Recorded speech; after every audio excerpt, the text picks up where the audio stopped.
नमस्कार दोस्तों, आप सबका हार्दिक स्वागत है एक नई कहानी में जिसका विषय है अकबर बीरबल की कहानी पेड़ एक और मालिक दो। एक बार की बात है।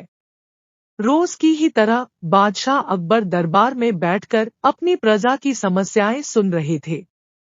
सभी लोग अपनी अपनी समस्याएं लेकर बादशाह के सामने हाजिर हो रहे थे और तभी राघव व केशव नाम के दो पड़ोसी अपनी समस्या लेकर दरबार में आए। इन दोनों की समस्या की जड़ था इन दोनों घर के बीच मौजूद फलों से लबालब भरा आम का पेड़। मामला आम के पेड़ के मालिकाना हक को लेकर था। राघव कह रहा था कि पेड़ उसका है और केशव झूठ बोल रहा है। वहीं केशव का कहना था कि वह पेड़ का असली मालिक है और राघव झूठा है। पेड़ एक और मालिक दो का मामला बहुत उलझा हुआ था और दोनों में से कोई भी हार मानने को तैयार नहीं था। दोनों पक्षों की बातें सुनकर और सोच विचार करने के बाद बादशाह अकबर ने यह मामला अपने नवरत्नों में से एक बीरबल को सौंप दिया। मामले को सुलझाने और सच्चाई का पता लगाने के लिए बीरबल ने एक नाटक रचा।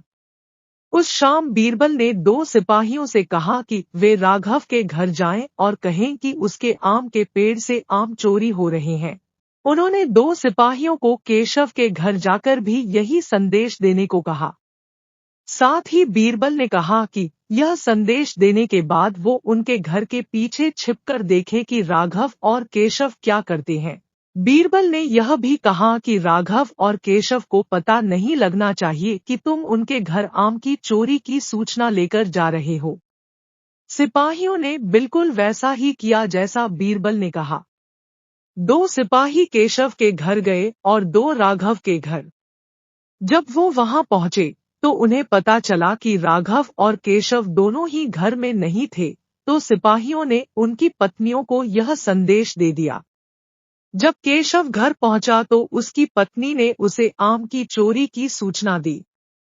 यह सुनकर केशव ने कहा, अरे भाग्यवान, खाना तो खिला दो। आम के चक्कर में अब क्या भूखा बैठा रहूं, और कौन सा वो पेड़ मेरा अपना है। चोरी हो रही है तो होने दो, सुबह देखेंगे।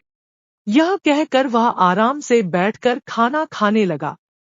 वहीं जब राघव घर आया और उसकी पत्नी ने यह बात उसे बताई तो वह उल्टे पैर पेड़ की तरह दौड़ पड़ा।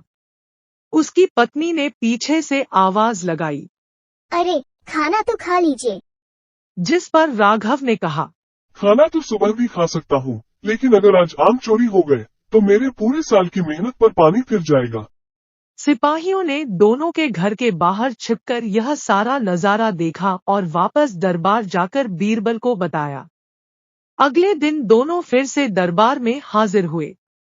उन दोनों के सामने बीरबल ने बादशाह अकबर से कहा, जहाँपनाह, सारी समस्या की जड़ वो पेड़ है।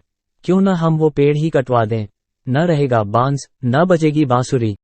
बादशाह अकबर ने इस बारे में राघव और केशव से पूछा। इस बारे में आप दोनों का क्या ख्याल है? इस पर केशव ने कहा, हुजूर, आपकी हुकूमत है। आप जैसा कहेंगे मैं उसे चुपचाप स्वीकार कर लूंगा। वहीं राघव ने कहा, मैंने 7 वर्ष तक उस पेड़ को सींचा है। आप चाहे तो उसे केशव को दे दीजिए, लेकिन कृपा करके उसे कटवाए ना। मैं आपके आगे हाथ जोड़ता हूँ। उन दोनों की बात सुनकर बादशाह अकबर ने बीरबल की ओर देखा और कहा, अब आपका क्या कहना है, बीरबल? इसके बाद बीरबल ने बादशाह को बीती रात का किस्सा सुनाया और मुस्कुराते हुए कहा, हुजूर, पेड़ एक और मालिक दो, ऐसा कैसे हो सकता है?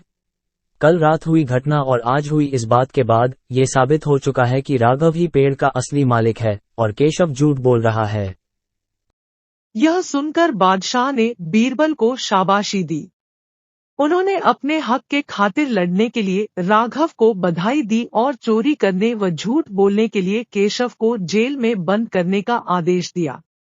कहानी से सीख। एक पेड़ और दो मालिक कहानी से हमें यह सीख मिलती है कि परिश्रम किए बिना छल से किसी और की चीज चुराने का अंजाम बुरा होता है। आपको अगर कहानी पसंद आई हो और ऐसी कहानी सुनना चाहते हैं तो हमारे चैनल को सब्सक्राइब कीजिए, हम ऐसे ही नई नई कहानी अपडेट करते रहेंगे।